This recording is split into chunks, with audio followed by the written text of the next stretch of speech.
दोस्तों, अगर आपने हॉरर हॉस्पिटल पार्ट 1, 2 और 3 नहीं देखा है तो पहले आप उसे देख लीजिए, वरना ये स्टोरी आपको पूरी तरह से समझ में नहीं आएगी। दोस्तों, स्टोरी शुरू करने से पहले मैं आप लोगों से ये बता देना चाहता हूँ कि ये स्टोरी हॉरर हॉस्पिटल 3 के आगे की स्टोरी नहीं है। मैंने पिछली वीडियो में कमेंट्स करके आप लोगों से पूछा था कि क्या आप ये जानना चाहते हैं कि Jeff the killer doctor D से कब और कैसे मिला, और डॉक्टर डी बिना मास्क के कैसा दिखता है। तो आप में से बहुत सारे लोगों ने कमेंट्स किया था कि हाँ मुझे देखना है, तो इसलिए मैंने ये वीडियो बनाई है। तो चलिए देखते हैं कि जेफ और डॉक्टर डी की मुलाकात कैसे हुई और डॉक्टर डी और जेफ रियल में कैसे दिखते हैं। अभी अभी पुलिस को यह खबर मिली है कि जेफ द किलर इसी एरिया के आसपास कहीं देखा गया है। ऑफिसर को जैसे ही इसके बारे में खबर मिली, फ़ौरन ऑफिसर यहाँ पहुँच गए। वो ये नहीं चाहते कि जेफ किसी और को नुकसान पहुँचाए, इसलिए वो चप्पे चप्पे पर नज़र रखे हुए हैं। लेकिन तभी एक ऑफिसर को कुछ दिखाई दिया।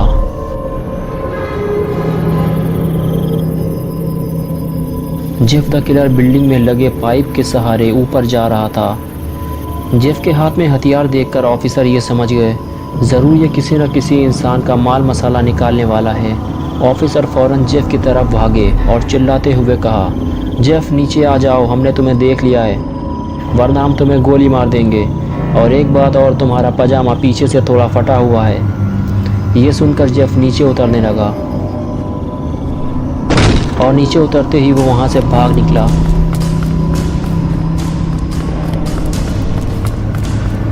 ऑफिसर फ़ौरन गाड़ी लेकर जेफ के पीछे पीछे भागे, क्योंकि वो जेफ को ज़िंदा पकड़ना चाहते थे। इसलिए उन्होंने जेफ पर गोली नहीं चलाई और जेफ को भागने का मौका मिल गया। जेफ भागते हुए पहाड़ियों पर चढ़ गया, लेकिन जेफ के लिए ये एक बहुत बड़ी मुसीबत थी। वो इसलिए क्योंकि अगर जेफ पहाड़ी से नीचे कूदता है तो मर जाएगा, और अगर वापस भागा तो पुलिस उसे पकड़ लेगी। इसीलिए जेफ पहाड़ी से नीचे उतरने का फैसला करता है और धीरे धीरे फिसलते हुए नीचे उतर जाता है और भागते हुए अपने लिए छुपने की जगह ढूंढता है ताकि वो पुलिस से बच सके।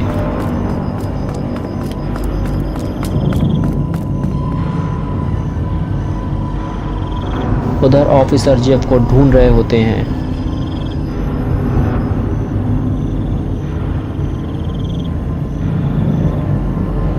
और कुछ देर बाद वो वापस लौट जाते हैं, लेकिन अभी जेफ पूरी तरह से सेफ नहीं है, इसलिए वो हॉस्पिटल के अंदर जाना चाहता है। लेकिन ये गेट तो अंदर से बंद है, लेकिन जेफ इसे लात मारकर खोलना चाहता है। लेकिन जेफ शायद ये नहीं जानता कि इस हॉस्पिटल के अंदर एक उससे भी बड़ा दरिंदा छुपा हुआ है, जो इंसानों के टुकड़े टुकड़े कर देता है। और उसने ये आवाज़ सुन ली है, और तभी डॉक्टर डी गेट खोल देता है और पहली बार वो जेफ को अपने सामने देखता है। और जेफ भी पहली बार डॉक्टर डी को देखता है, और उसके हाथ में तेज़धार हथियार देखकर जेफ ये समझ जाता है कि ये भी एक हथियारा है। और डॉक्टर डी भी जेफ के हाथ में वैसा ही तेज़धार हथियार देखता है, और उसे भी ये समझने में ज़्यादा देर नहीं लगती कि हम दोनों एक ही थाली के चट्टे बट्टे हैं। और फिर डॉक्टर डी जेफ की तरफ कुछ देर देखने के बाद दोस्ती का हाथ बढ़ा देता है, और जेफ भी ये दोस्ती कबूल कर लेता है, और इस तरह ये दोनों दोस्त बन जाते हैं। और फिर डॉक्टर डी जेफ को हॉस्पिटल के अंदर ले जाता है, और फिर दोनों में कुछ प्राइवेट बातें होती हैं। जेफ डॉक्टर डी से कहता है कि तुम मुझे डॉक्टर तो नहीं लगते, तो बताओ फिर तुम कौन हो। डॉक्टर डी ने कहा, मैं बचपन से डॉक्टर बनना चाहता था, लेकिन जब मैं 10 साल का हुआ तो मुझे एक दिमागी बीमारी हो गई, जिसकी वजह से कभी कभी मेरे सर में बहुत तेज़ दर्द होता था। और जब मुझे दर्द होता था तो मैं पागलों की तरह चिल्लाया करता था, और लोग मुझे पागल कहा करते थे। मुझसे परेशान होकर मेरे घर वालों ने भी मुझे हमेशा के लिए घर से बाहर निकाल दिया। मैं यूं ही दर दर भटका करता था। एक दिन मेरे मोहल्ले में किसी की हत्या कर दी गई। सारे लोगों का शक मुझ पर गया। पुलिस ने मुझे पकड़ लिया। मोहल्ले के सारे लोगों ने मेरे खिलाफ़ गवाही दी थी, और मुझे आजीवन कारावास की सज़ा हुई, जबकि मैं बेकसूर था। लेकिन किसी ने भी मेरा दर्द नहीं समझा, कोई मेरे साथ खड़ा नहीं हुआ। मेरी ज़िंदगी जेल में गुजर रही थी, लेकिन एक दिन मुझे जेल से भागने का मौका मिल गया। लेकिन तब तक मैं 40 साल का हो चुका था। तब मुझे डॉक्टर डेविडसन के बारे में पता चला, जिसको लोगों ने मार डाला था क्योंकि वो मरीज़ों पर नए नए एक्सपेरिमेंट किया करता था, जिसकी वजह से बहुत सारे मरीज़ों की मौत हो चुकी थी।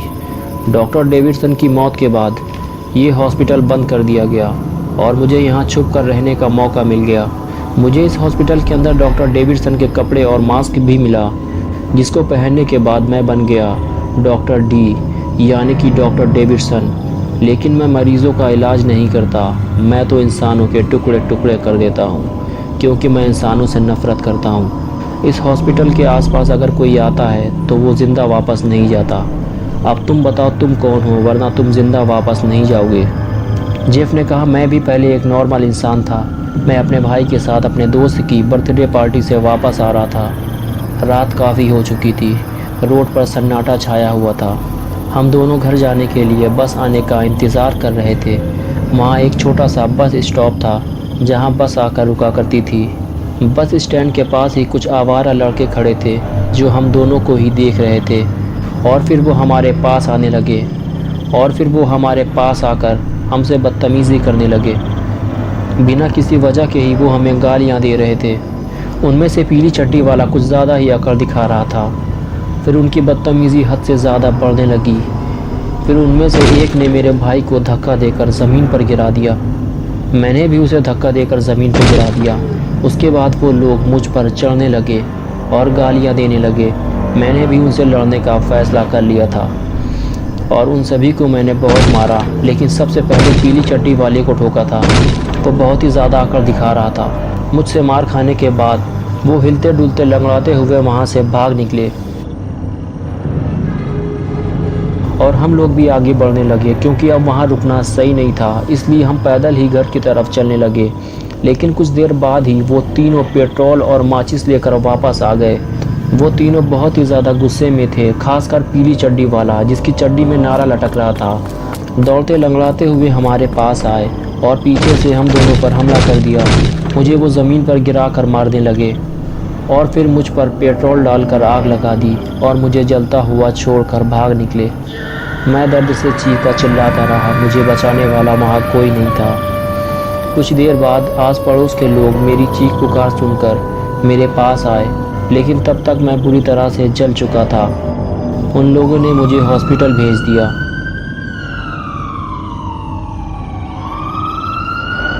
कुछ हफ्तों के बाद मुझे घर भेज दिया गया, लेकिन डॉक्टर ने मुझे पट्टियाँ खोलने से मना किया था। लेकिन एक रात जब मेरे घर वाले सो रहे थे, तब मैंने अपनी पट्टियाँ खोल दी और अपने आप को जब आईने में देखा तो मैं पागल हो गया। मुझे बहुत ही ज़्यादा सदमा लगा था। मेरी पूरी बॉडी आग से झुलस चुकी थी, लेकिन मैं अपने आप को हमेशा खुश देखना चाहता था।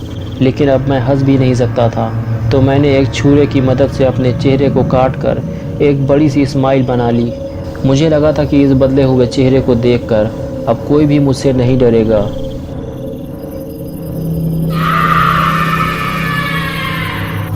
और फिर मैं इस चेहरे के साथ अपने माँ बाप के कमरे में गया। वो सो रहे थे। मैंने उन्हें नींद से जगाया और अपना हंसता हुआ चेहरा दिखाया, लेकिन वो मुझे देखकर डर गए और चिल्लाने लगे। मुझे बहुत ही ज़्यादा गुस्सा आया और मैंने उन्हें मार डाला।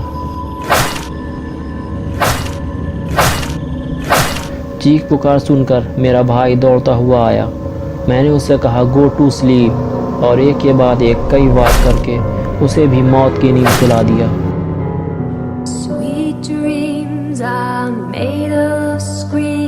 उस दिन से मैं जेफ से जेफ द किलर बन गया और फिर मैंने एक एक करके उन तीनों को भी मौत के घाट उतार दिया, जिनकी वजह से मेरी ज़िंदगी बर्बाद हो गई थी। उसके बाद से ही मैं इंसानों से नफ़रत करने लगा, बिल्कुल तुम्हारी तरह। तो दोस्तों, ये थी डॉक्टर डी और जेफ की स्टोरी। लेकिन रुको, अभी वीडियो ख़त्म नहीं हुआ। अभी जेफ और डॉक्टर डी का डांस तो देख लो और वीडियो को लाइक और शेयर करना मत भूलना। लेकिन मैं पहले आपको दिखाता हूँ कि डॉक्टर डी बिना मास्क के कैसा दिखता है।